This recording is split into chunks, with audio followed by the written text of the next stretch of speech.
మత్స్యకారులను మార్గదర్శకంగా తీసుకునైనా సరే ఈ ప్రభుత్వం చర్యలు తీసుకుంటుందా లేదా అనేటువంటిది ప్రధానంగా మేము ప్రశ్నించేటువంటి అంశం. అదేవిధంగా ఈరోజు చూసాం, విలేకరుల సమావేశం పెట్టాడు శ్రీరామనవమి రోజు బీదా మస్తానరావు గారు. ఆ రోజు ఏం చెప్పాడు?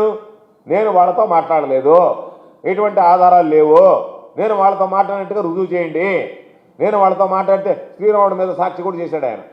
నేను వాళ్ళకి డబ్బులు ఇవ్వలే, వాళ్ళతో మాట్లాడలే, ఈ విడుదలకు నాకు సంబంధం లేదు అని అన్నాడు.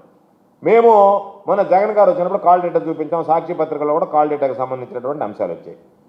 మీరు మాట్లాడారు లేదంటే ఆ రోజు ఏం చెప్పారు? అసలు నేను వాళ్ళతో మాట్లాడడం లేదన్నాడు. బీదా రవిచంద్ర ఏం చెప్తున్నాడు? ఏం మాట్లాడితే తప్పు, మేము శుభాకాంక్షలు చెప్పుకోవడానికి చెప్పాం, గ్రామంలో సమస్యలు ఉంటే ఫోన్ చేసామని చెప్పి అదే మాట చెప్పు.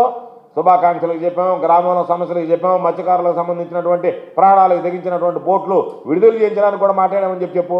బిఎంఆర్ ఏమో అసలు నేను మాట్లాడలేదంటుండే.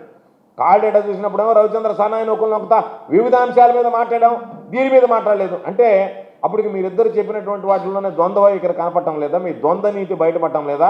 నేను మాట్లాడలేదని ఆయన అంటాడు. కాబట్టి మీ జోక్యం ఉండేటువంటి మాట వాస్తవం. ఇది తేటతెల్లమైనటువంటి విషయం.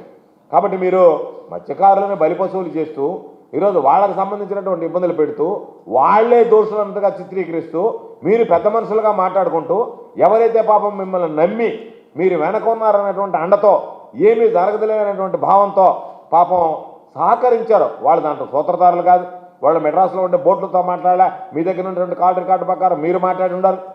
వాళ్ళు కేవలం మీరున్నారు కాబట్టి మీరు ఇచ్చినటువంటి అండ మీరు పాపం ప్రలోభ పెడితే ఏదో ఆశపడి వాళ్ళు దానికి పాల్పడితే ఈరోజు పాపం వాళ్ళ కుటుంబం ఎన్ని రకాలైనటువంటి ఇబ్బందులు పడ్డారు పాపం. మా కుటుంబాలు మత్స్యకారుల మధ్య చిచ్చు పెడతారా?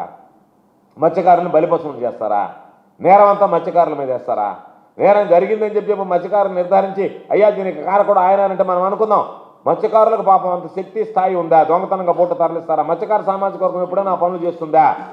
నీతిగా నిజాయితీగా నిలబడేటువంటి వాళ్ళని ఈరోజు మీరు రకరకాలుగా చేస్తా ఈరోజు మీరు ఏం చేస్తున్నారు? మేమేం తప్పు చేసాం? మత్స్యకారులకు అండగా నిలిచాం, అంతే కదా. మీరేం చేయాలనుకుంటున్నారు? దాన్ని రాజకీయంగా మాట్లాడి మరొక రకంగా తీసుకెళ్ళి ఆ ఇష్యూని డైలెట్ చేసేటువంటి ప్రయత్నం చేస్తున్నారు. మేము మీ ఇంట్లో పడం, మీలాగా ప్రయత్నించాం. మేము మీరు చేసినటువంటి మత్స్యకారులకు మీరు చేసినటువంటి ద్రోహాన్ని ఎండగడతాం, ప్రశ్నిస్తూనే ఉంటాం తప్ప మేము దాన్ని రాజకీయం చేయం. మీరు రాజకీయం చేయదలుచుకున్నారు. మీ పార్టీ ఆఫీసులో కొంతమంది మత్స్యకారులను తీసుకొచ్చి తెలుగుదేశం పార్టీ సానుభూతి అయినటువంటి మత్స్యకారులని వాళ్ళ దగ్గర రకరకాలైనటువంటివన్నీ అడిగారు. ఏం చేసింది వైఎస్ఆర్ కాంగ్రెస్ పార్టీ మాకు అని చెప్పి అడిగారు. వైఎస్ఆర్ కాంగ్రెస్ పార్టీ ఏం చేసింది అనేటువంటిది మత్స్యకారులకు తెలుసు. మీ నెల్లూరు చందన బ్రదర్స్ లో డిసెంబర్ 2 నుండి ప్రారంభం 30వ వార్షికోత్సవ వేడుకలు. 100% ఫ్రీ షాపింగ్ తో అంబరాన్నంటే వేడుకలు, ఆనందాన్ని నింపే ఆఫర్లు. మీరు కొన్నంత మొత్తానికి ఫ్రీ కూపన్స్ పొందండి. ప్రతి 1000 రూపాయల కొనుగోలుపై ఒక కూపన్ తగ్గింపు పొందండి. అన్ని రకాల వస్త్రాలపై అప్ టు 50% ఆఫ్. ప్రత్యేక కౌంటర్లలో 1+1, 1+2 మరియు కాంబో ఆఫర్స్.